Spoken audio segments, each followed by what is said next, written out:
माँ का वजूद। गृहलक्ष्मी की कहानी। माँ का वजूद घर में छोटी सी पार्टी रखी थी। प्राची की बेटी अवनी और बेटा आकाश दोनों ही अपनी पढ़ाई करके कामयाबी की सीढ़ी पर कदम रख चुके थे। पर प्राची का मन पार्टी के दौरान भी थोड़ा उदास और मन खिन्न था। रह रह कर उसके पति अनुज की मजाक में की हुई बात उसके दिल पर चोट कर रही थी।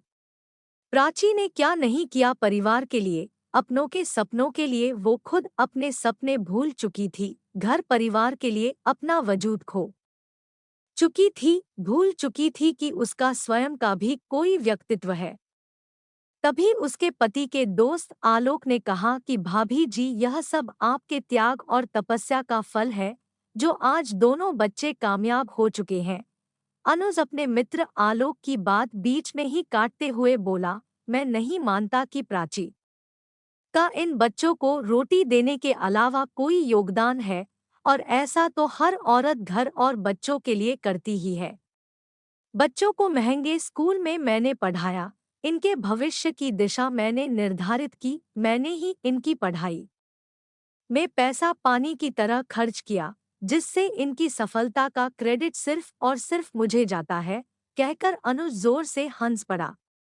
बात मजाक में थी, पर प्राची के दिल पर जैसे वज्र सी चोट कर गई। उससे वहां बैठा नहीं गया। वो नाश्ते की ट्रे उठाकर रसोई में आ गई और सबसे नजर बचाकर रोने लगी। सोचने लगी, क्या मैंने जिंदगी भर सिर्फ रोटी बनाने का ही काम किया है? मेरा बस इतना ही वजूद है इस घर में, या बच्चों की कामयाबी में?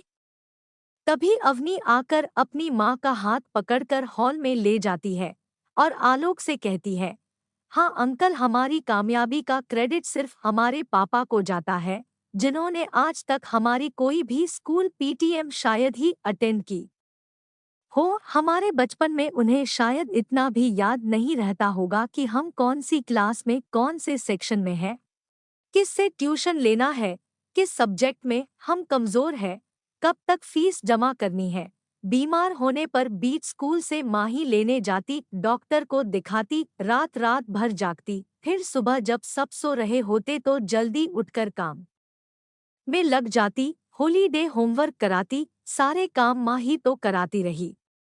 माँ को म्यूजिक सुनने का बहुत शौक रहा है, पर हमारी पढ़ाई डिस्टर्ब ना हो या पापा की नींद खराब ना हो जाए, माँ अपना इतना छोटा सा शौक भी पूरा न कर पाई। हमें अपने पापा के व्यवहार से ही ये एहसास हुआ कि हमें अपनी माँ की मेहनत को रंग देना है, उनका खोया वजूद वापस लाना है। देखा जाए तो इनडायरेक्टली पापा को ही हमारी सफलता का क्रेडिट जाता है ना माँ? कहकर अवनी अपनी माँ की तरफ देखकर मुस्कुरा दी। अपनी बेटी अवनी की बात सुनकर अनुज का चेहरा उतर गया। उससे कुछ कहते नहीं बना। वो अपने दोस्त आलोक से बोला, चलना यार, चल ऊपर चल, पार्टी इंजॉय करते हैं। कहाँ फिजूल की बातों में बैठ गए। दोस्तों, बच्चों की सफलता में माँ बाप दोनों का बराबर का योगदान होता है, किसी एक को क्रेडिट नहीं दे सकते। दोस्तों, यह एक माँ की कहानी आपको कैसी लगी हमें कमेंट कर बताएं, और कहानी पसंद आई हो तो वीडियो को लाइक और अपने दोस्तों के साथ शेयर जरूर करें। और ऐसे ही वीडियो देखने के लिए चैनल को सब्सक्राइब कर बेल नोटिफिकेशन को ऑल पर सेलेक्ट कर लीजिए।